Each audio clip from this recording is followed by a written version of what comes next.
Hi friends, today we'll talk about how to fix or how to solve your Mobizen app.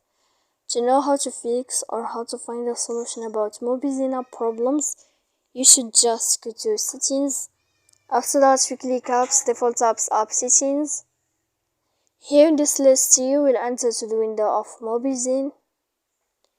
Then we click on first stop and we click OK. Here we'll enter to the window of storage. After that, we click clear cache. Don't click clear data because that can cause you errors in your app.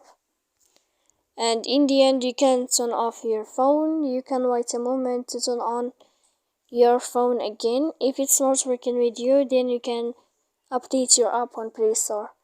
So please don't forget to support us by like and subscribe. See you next time in another video, and thank you for watching.